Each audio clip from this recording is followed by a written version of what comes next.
الحمد لله الذي هدانا لهذا وما كنا لنهتدي لولا أن هدانا الله وأشهد أن لا إله إلا الله وحده لا شريك له وأشهد أن محمدًا عبده ورسوله صلى الله عليه وعلى آله وصحبه إلى يوم الدين.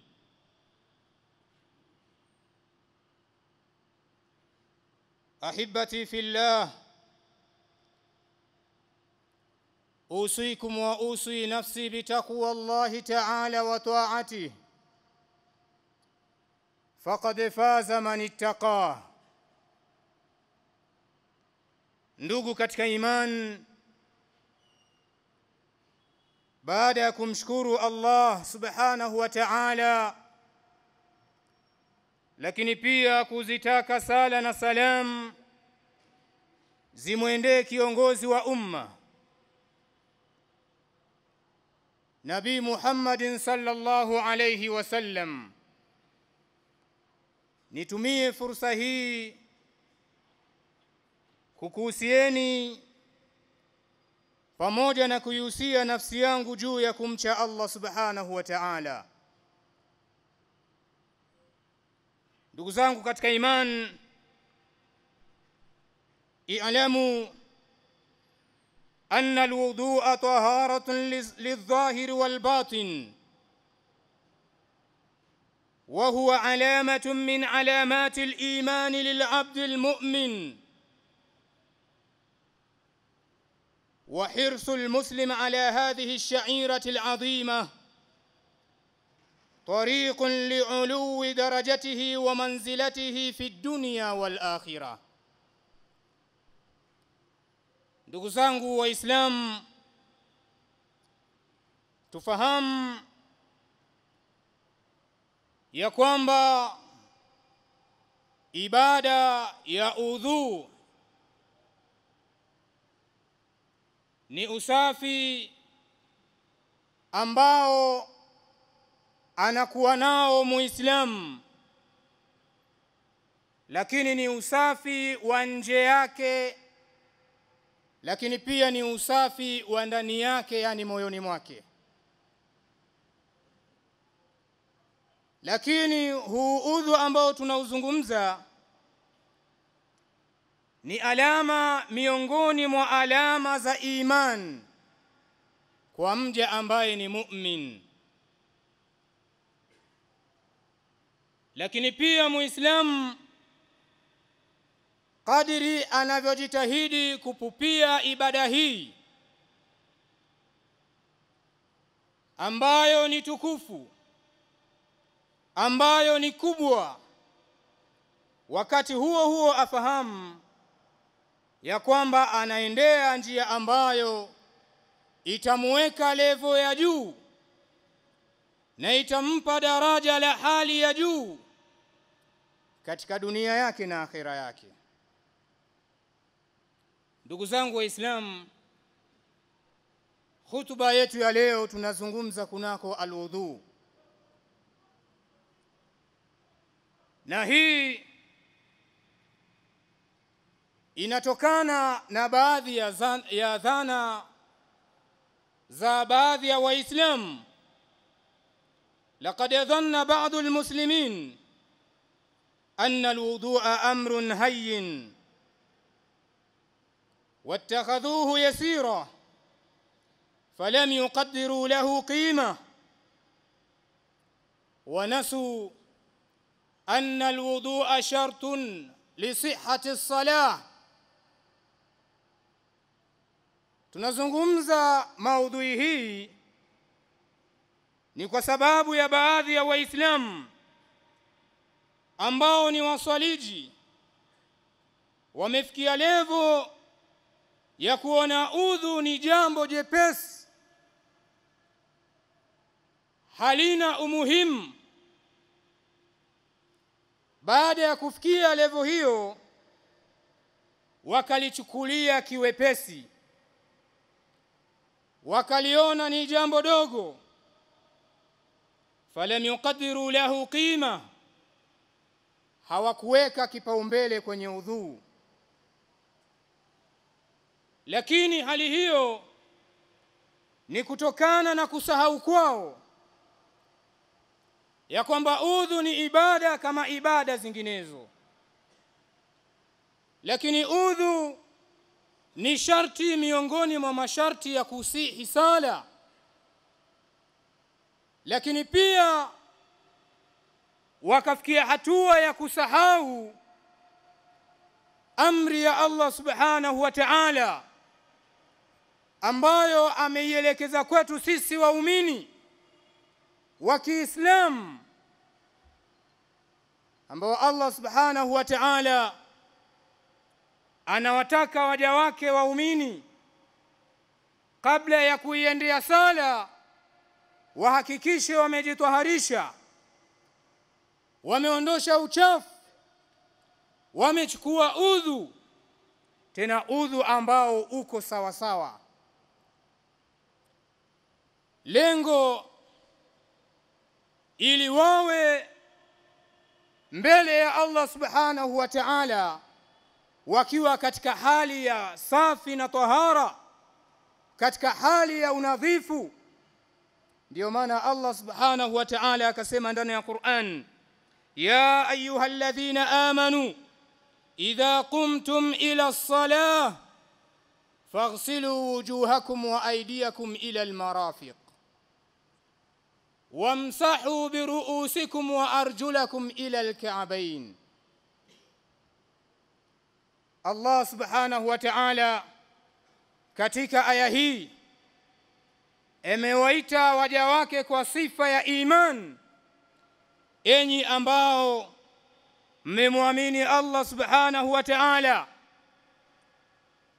pale mtakapotaka kusali, mtakapotaka kuiendea sala, safisheni, osheni nyuso zenu, lakini muoshe na mikono yenu mpaka kwenye maungio mawili ya mikono, lakini na vichwa vyenu mvipake maji, na miguu yenu muioshe. Maneno haya Allah subhanahu wa ta'ala anaelekeza kwetu Waislamu. Hii inajulisha na inaonyesha ya kwamba udhu ni ibada muhimu kwa Muislamu ambayo anatakiwa aanze nayo kabla ya kuingia hata kwenye ibada zinginezo ikiwemo sala. Ndugu zangu katika imani, jambo hili kwa kuwa wengi wamelisahau, wakalinyima nafasi yake, wakalichukulia kawaida, ndio sasa inafikia hatua kabla ya kushika udhu Muislamu imefikia hatua hajali usafi wa mwili wake, hajali usafi wa mavazi yake, wala hajali ni sehemu gani anaposali.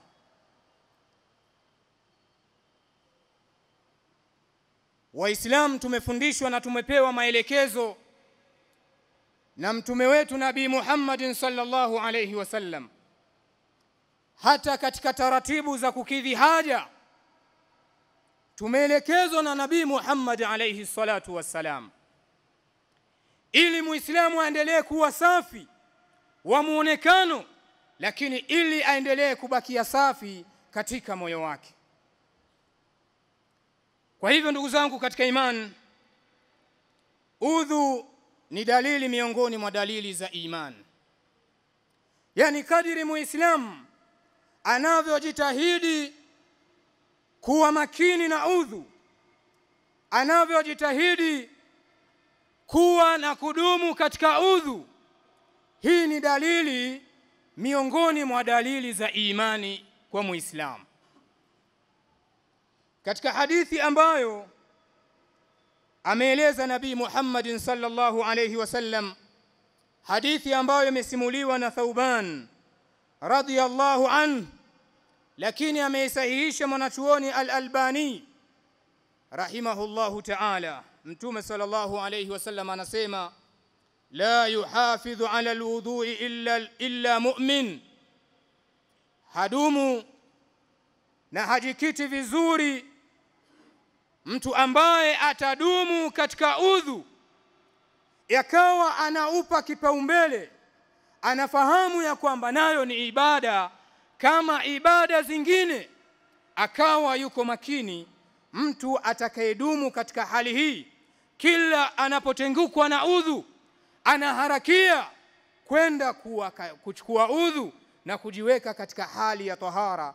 Mtu wa aina hii anabeba sifa ya iman. Ndugu zangu katika iman, maneno ya Mtume sallallahu alayhi wasallam ni bishara kwa sisi umma wake. Kwa muislamu anayejali uislamu wake, anayejali usafi wake, ni lazima abebe hadithi hii na aweke maazimio ya kwamba muda wote anatakiwa awe katika hali ya tahara,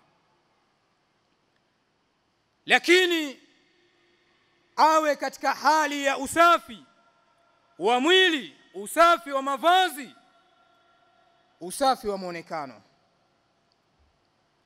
ili abebe sifa ya iman. Ndugu zangu katika iman, alwudhu yaj'aluka fi qimmati an-na'im.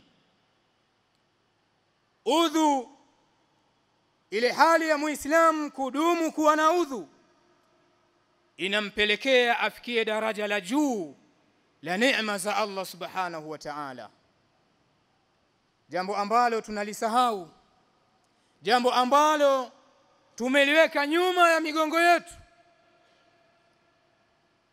Imefikia hatua muislamu kushika udhu basi anashika vile anavyoona, haraka haraka, hana muda kusema lazima nishike udhu kwa utaratibu na mafundisho ya Nabii Muhammad sallallahu alayhi wasallam. Mara moja viungo havioshwi vile inavyotakikana kuoshwa, wakati mwingine hafati utaratibu. Hii inaonesha tuko nyuma katika kufuata mafundisho ya Nabii Muhammad sallallahu alayhi wasallam. Kwa hivyo udhu, kama mtu ataushika vizuri, akadumu katika hali hiyo, akafuata utaratibu, ibada hii inamuweka level ya juu katika neema za Allah subhanahu wa ta'ala. ولهذا قال النبي صلى الله عليه وسلم فيما اتفق عليه البخاري ومسلم من حديث أبي هريرة رضي الله عنه، قال النبي صلى الله عليه وسلم لبلال عند صلاة الفجر: يا بلال حدثني بأرجى عمل عملته في الإسلام، فإني سمعت دفا عليك بين يدي في الجنة. قال: ما عملت عملا أرجى عندي غير أني لم أتطهر طهورا في ساعة ليل أو نهار إلا صليت بذلك الطهور ما كتب لي أن أصلي.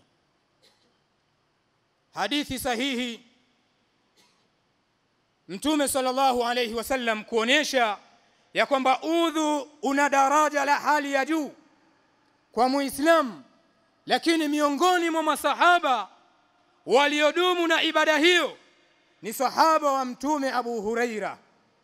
Moja katika masiku baada ya salatul fajr, Mtume sallallahu alayhi wasallam aligeuka kuangalia masahaba, akamuuliza Bilal, akimweleza: ya Bilal, hadithni bi arja amalin amiltahu fil Islam. Bilal, nakuomba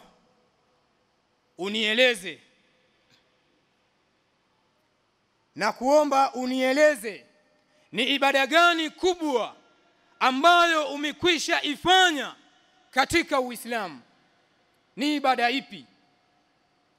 Lakini Mtume akaeleza sababu ya kumuuliza swali hilo, akamweleza: fa inni sami'tu daffan alayka baina yadayya fil janna, mimi nimesikia mchakato na harakati za nyayo zako ukitembea mbele yangu peponi. Kwa hivyo jambo hili Mtume akataka kujua ni ibada gani ambayo Bilal ibn Rabah amedumu nayo, ambayo ikamweka katika daraja la hali ya juu katika pepo ya Allah subhanahu wa ta'ala. Bilali akatazama miongoni mwa ibada ambazo amekuwa akizifanya na kudumu nazo na kuzitengeneza vizuri, akaona hakuna ibada aliyoifanya vizuri kama udhu. Kwa hiyo yeye akamwambia Mtume sallallahu alayhi wasallam, ma amiltu amalan arja indi ghayra anni lam atatahhar tahuran fi sa'ati laylin aw nahar illa sallaytu bidhalika tahuri ma kutiba li an usalli. Sijafanya ibada yoyote kubwa katika Uislamu isipokuwa mimi kila nikitengukwa na udhu ninafanya haraka kutawadha, kujitwaharisha na kuchukua udhu mara nyingine, lakini pia ninasali sunna yoyote ya tatawwu. Ninasali kwa udhu huo ambao kila ninaposhika udhu ninasali sunna. Hiyo ndiyo ibada ambayo nimedumu nayo. Ndugu zangu katika imani, tunaona nafasi ya udhu na umuhimu wake kwetu sisi Waislamu, ibada ambayo ilipelekea Mtume sallallahu alayhi wasallam akamtaja Bilal ibn Rabah mbele ya masahaba wengine. Na hii ni bishara kwa Bilal ya kwamba naye ni miongoni mwa watu wa peponi, kwa kuwa Mtume alisikia mchakato wa kutembea kwake, harakati zake katika pepo ya Allah subhanahu wa ta'ala. Ndugu zangu katika imani, kila mmoja kwetu sisi Waislamu ajitahidi kushikamana na ibada hii. Ni ibada ambayo inapelekea Muislamu kupata dua za malaika kwa muda wote ambao atajitahidi kudumu katika ibada hiyo. Almalaikatu tad'u liman nama ala alwudu, malaika wanamuombea Muislamu yoyote ambaye kila inapofika muda wa kwenda kulala anashika udhu, anatawadha. Huyu anapata ticket ya kuombewa dua na malaika wa Allah subhanahu wa ta'ala. Katika hadithi alladhi akhrajahu at-Tabarani wa sahahahu al-Allama al-Albani rahimahullahu ta'ala min hadithi Abdullah ibn Abbas qala Rasulullah sallallahu alayhi wa sallam, طهروا هذه الأجساد طهركم الله فإنه ليس من عبد يبيت طاهرا إلا بات معه في شعاره ملك لا ينقلب ساعة من الليل إلا قال اللهم اغفر لعبدك فإنه بات طاهرا. Mtume sallallahu alayhi wasallam anasema, tahiru hadhihi al-ajsad, twaharisheni hivi viwiliwili vyenu, mvifanye kuwa visafi muda wote, vidumu katika hali ya tahara, na Allah kwa kufanya hivyo Allah atavitwaharisha. Fa innahu laysa min abdin yabitu tahira, kwa hakika hapati mja yoyote ambaye itafikia muda wa kulala akalala hali ya kuwa yuko tahara, illa bata ma'ahu fi shi'arihi malak, isipokuwa analala sehemu zake za kichwani kwake, analala pembezoni mwake akiwepo malaika.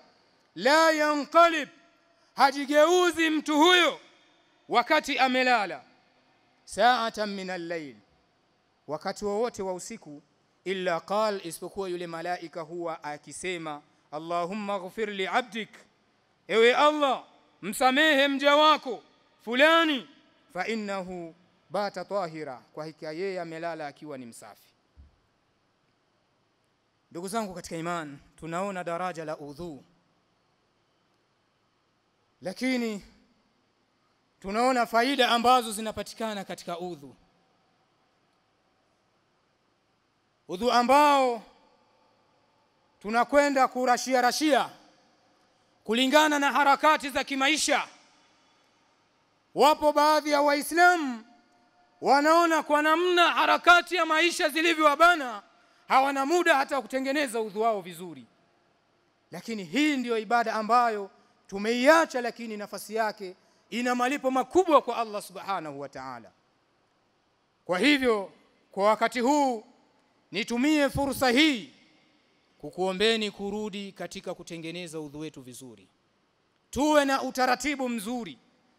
Tutenge muda ili tutengeneze na tusafishe viwiliwili vyetu vizuri ili tupate radhi za Allah subhanahu wa ta'ala. Aqulu ma tasma'un wa astaghfirullah li wa lakum wa lisa'iril muslimina fastaghfiruhu innahu huwal ghafurur rahim wa huwal barrul karim.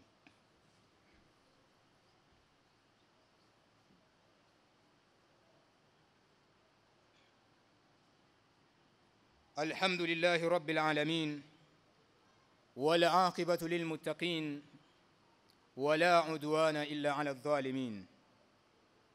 Ndugu zangu katika imani, ibada ya udhu ni ibada ambayo inafuta madhambi ya mwanadamu. Yani yapo madhambi, na kwa kuwa mwanadamu ni mwingi wa kukosea, anaweza akakosea kwa mikono yake, anaweza akakosea kwa macho yake, anaweza akakosea kwa ulimi wake, anaweza akakosea kwa miguu yake. Lakini Allah subhanahu wa ta'ala kupitia Nabii Muhammad sallallahu alayhi wasallam akatuwekea utaratibu wa kuondosha na kufuta baadhi ya madhambi kupitia ibada hii ya udhu.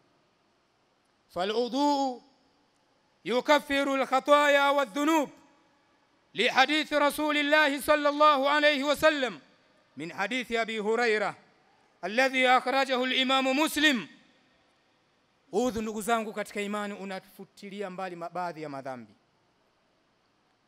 Kwa hadithi ambayo amesimulia Abu Hurairah ambayo ameiweka Imam Muslim katika sahihi yake, Mtume sallallahu alayhi wasallam anasema idha tawadda al-abdu al-muslim aw al-mu'min faghasala wajhahu kharaja min wajhihi kullu khati'an nadhara ilayha bi'aynayhi ma al-ma' aw ma akhir qatr al-ma'. Mtume anasema mja yoyote muislamu pale ambapo atatengeneza akaenda kushika udhu wake vizuri,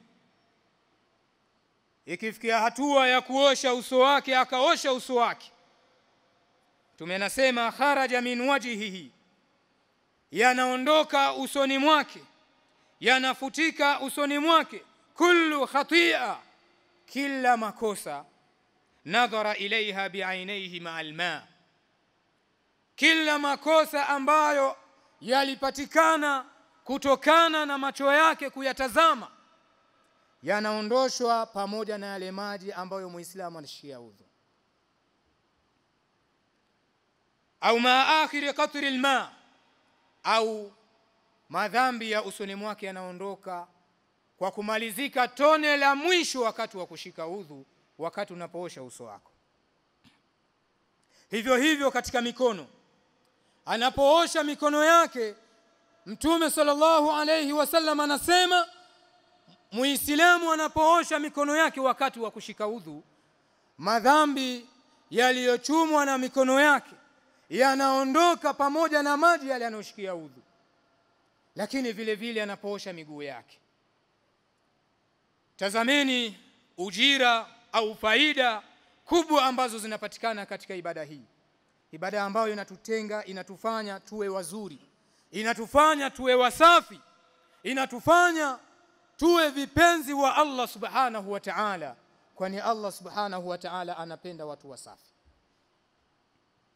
Ndugu zangu katika imani, kama hatutodumu katika hali ya tahara na usafi, tutaingia katika adhabu ambayo Mtume sallallahu alayhi wasallam siku moja alipita katika kaburi za watu wawili, akawaeleza masahaba ya kwamba watu wa hizi kaburi mbili wanaadhibiwa sasa hivi, lakini kinachowafanya waadhibiwe si katika yale madhambi makubwa.